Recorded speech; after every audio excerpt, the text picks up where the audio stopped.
Hey guys, what is up? Carter here. Well, as you know, if you've been watching my videos, I picked up a Manix 2 regular production version, black G10 scales, 154 cm steel. I've been carrying this baby around for the last few days, alternating it with my Paramilitary 2.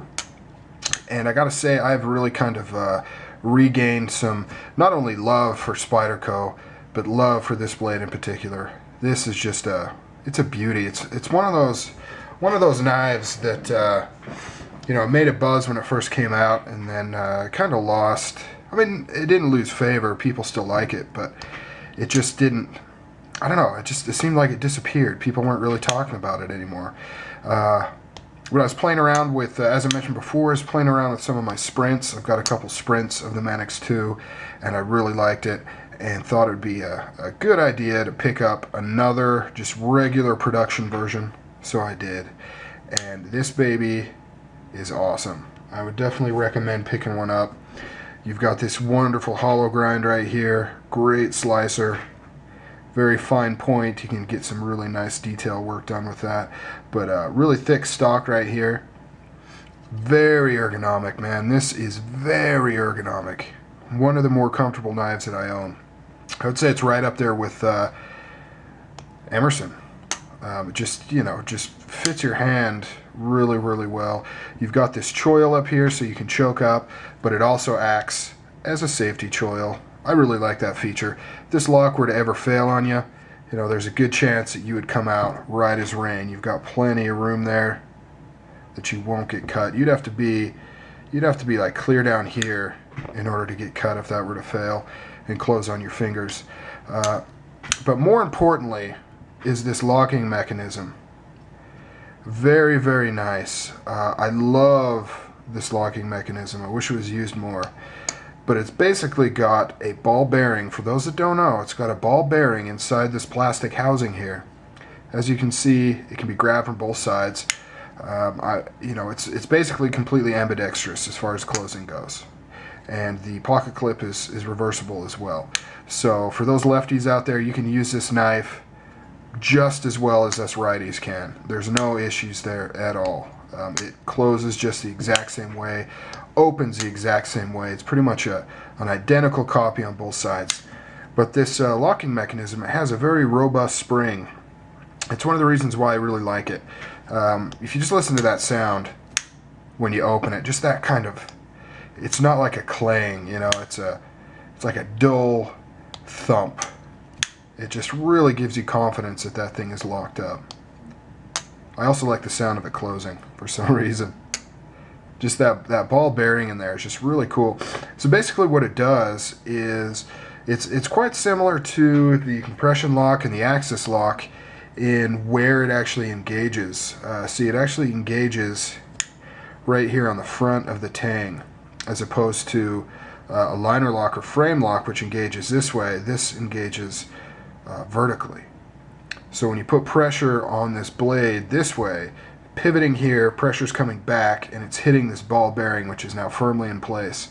And one of the things that makes that work so well, makes it work at all, is this kind of upper back spacer right here, which is really cool. That's another of my favorite features with this knife. The reason that's there is that's basically what helps this ball bearing seat into place. You'd have to have that there. So when this is up and this is kind of wedged in between this steel back spacer and the front of this tang right here, it's sandwiched in there so it can't move.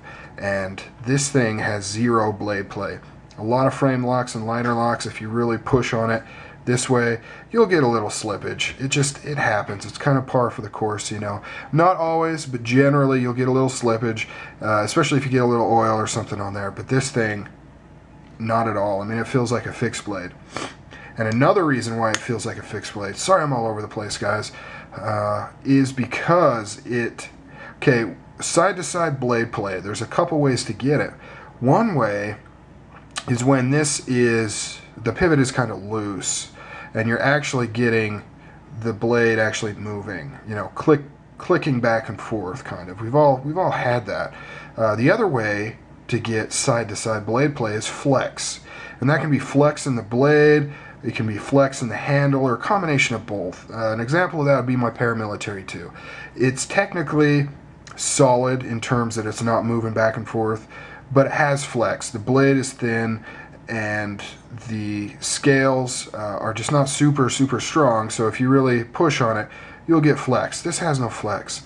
Part of the reason for that is how strong the construction is up here. I mean, look at this. You've got 1, 2, 3 screws, the pivot and 2 body screws on both sides, with this huge steel backspacer keeping everything strong. Usually this is going on down here, but here, hold on. Hey, what's up, dude? Hey, how's it going, man? Good, I'm shooting a video. You shooting a video right now? Yeah. This second? Yeah. Can people hear me? Yeah. Unsub. Well, that was Tough Thumbs, guys. The one and only Tough Thumbs calling me about some work he's doing for me. It's going to be sweet. Anyways, what was I talking about?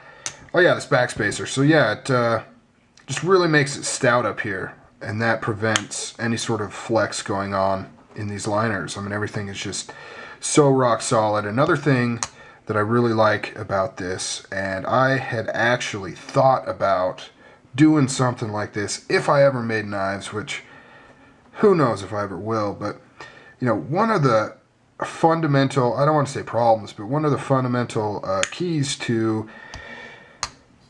a folding knife is the stop pin, or whatever stops the blade from over opening. You know what I mean? Oftentimes when you get like a frame lock or a liner lock, there's going to be a break-in period where there's a little settling involved, and most of that settling isn't actually have to do with the surfaces of the lock faces. It actually has to do with the settling of the stop pin and the back of the tang here, whether that's, you know, this has a flat tang, so if that's hitting a round post, it'll indent that tang just a little bit. It might flatten that post out just a little bit. It could possibly push the pin down a little bit, you know, and the further back the blade travels, the further over your lock face is going to go. So one of the things I thought was really cool about this is you actually have the flat tang interfacing with this flat piece of steel. That is not going to budge. You know, you're not going to lose any lockability because of movement of any parts back here, I don't think, because you've got 4 screws holding this huge backspacer in, and then you're hitting a lot of surface. There's a lot of surface making contact. You're not just taking a flat piece of steel and kind of, you know, hitting it on something round. When you do that, when you hit on something round, there's really only this little line here that's making contact, and if you hit that hard enough, it's going to kind of indent this a little. It might flatten this a little, which is why if you ever take apart a liner lock or frame lock and put it back together, sometimes it'll change the lockup. And the reason for that is because you've probably rotated that stop pin, and more than likely you're actually resetting that lockup a little bit, because you're you know, taking maybe the flattened portion, you know, ever so slightly flattened, and moving it out of the way and putting a fresh round in its place. Sometimes, you know, of course, these are general ideas and general concepts, not applicable to any and every folder. But so, man, I really think that this thing can just handle opening and closing without losing lockup more than most knives would. And I don't know if you can see, right there is, right back here, that's where that ball is making contact. See that little black dot? That's actually grease. But that's where the contact is taking place. And as you can see, that is early. Early being closer this way. That is early. So kind of my goal is to carry this, use it, play with it. I love to play with knives. And I want to see how that lockup starts to shift, or if it starts to shift. Wow, super blurry. If it starts to shift. Because I know if I used a frame lock or a liner lock, and I'm talking titanium here, guys, when I say that. I know I shouldn't because a lot of liner locks are steel. But when I say that, I'm talking titanium. I know, I'm pretty confident that I would start losing some lockup. Things will start to shift around, surfaces will start to wear. I've literally just been watching TV every night, flicking this thing and flicking it hard, doing those and finger flicks and Spidey drops, for hours. So, yeah, definitely, if you don't have a Manix 2, pick one up. They are just a stellar knife. They're a good, hefty folder.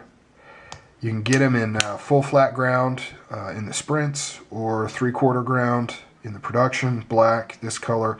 The XL version, the 4-inch blade version, is flat ground. Just an absolutely amazing flagship folder from Spyderco. All right, guys, I'm out of here.